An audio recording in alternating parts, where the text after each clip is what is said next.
that we're standing under, I'll soon relate to. About Jerusalem, about the amazing place of Jerusalem, there's an idiom that goes as follows. 10 portions of beauty came down to the world, 9 were given to Jerusalem. That's what the sages that lived in Jerusalem said to emphasize how beautiful that place was. But when I read the first time that thing, I was thinking to myself, well, maybe Jerusalem is an amazing place. One of the most beautiful cities back in the ancient days, but who told us that that's how Jerusalem looked like? The people who lived in Jerusalem. Well, maybe the sages were not so objective. Maybe Jerusalem was beautiful, but if I really wanted to know how Jerusalem looked like, I had to find out what other people from outside Jerusalem, when they came to the city, what do they have to say?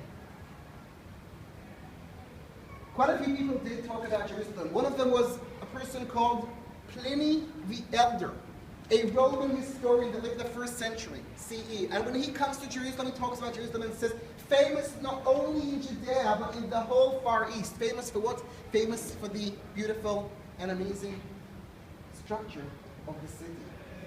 Another person called Philo of Alexandria, a Jew that lived in Alexandria back the 1st century BCE, when he talks about Jerusalem, when he relates to the temple, he says, fabulous, far beyond any words that can tell us how beautiful and amazing this place is. And the crown jewel of Jerusalem, back in those days, was the temple. Top of the Mount Moriah. And this is a drawing that helps us maybe understand how it looked like.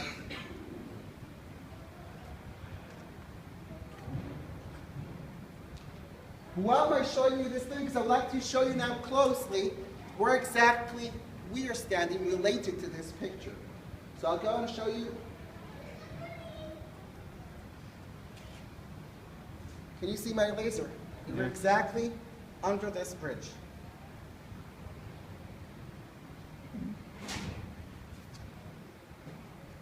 This is exactly where we are. Can you see the bridge itself? Can you see one of the arches? I think with my pointer right here.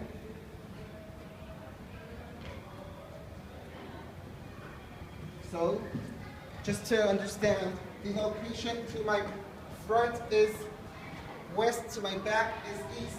We're now under a huge bridge that connects people from that direction all the way to the Temple Mount. There's a huge, big vault behind me and a series of vaults to my front. And the first room we stopped and talked, was one of the arches of the bridge.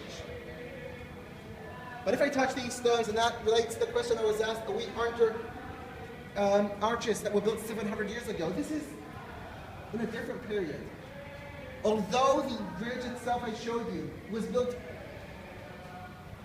hundreds of years ago, the first to build the Great Bridge were probably the Hasmoneans about 2,200 years ago. But quite a few things have changed in Jerusalem. And the bridge itself was ruined and rebuilt quite a few times.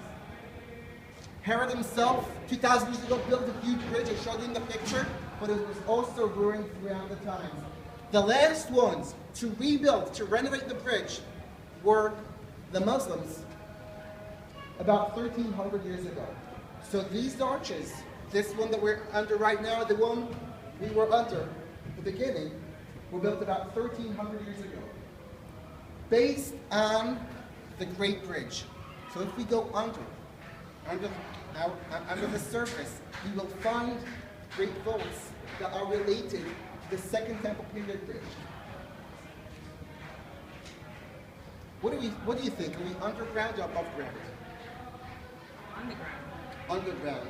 Or above. Above ground. Actually, the answer is both. And it depends which period are we talking about. The best thing is to see that we are actually both. So Above us, there's a street. And under us, you'll be able to see a whole different period. In this, looking down this window, we are able to see a ritual bath, an ancient ritual bath dated back to the Second Temple period, Mikveh Tahara. One of the amazing things of Jerusalem is just every capital in the world, the higher you build, the better you get, and probably if you want to live at the, I would say, if you want to have a house at the top of the building, it would probably be much more expensive. The higher you build, the better it gets. Also, if you walk around Jerusalem, you'll find high towers and buildings. But especially in Jerusalem, the old city of Jerusalem, there's the will to build under. And when I say actually to build under, I mean to dig underground. And to find out what exactly does the history of Jerusalem have to tell us. What's the archaeology? What can the archaeology teach us? And from this spot, I would like to invite all of you for the first time to actually see the Western Wall itself.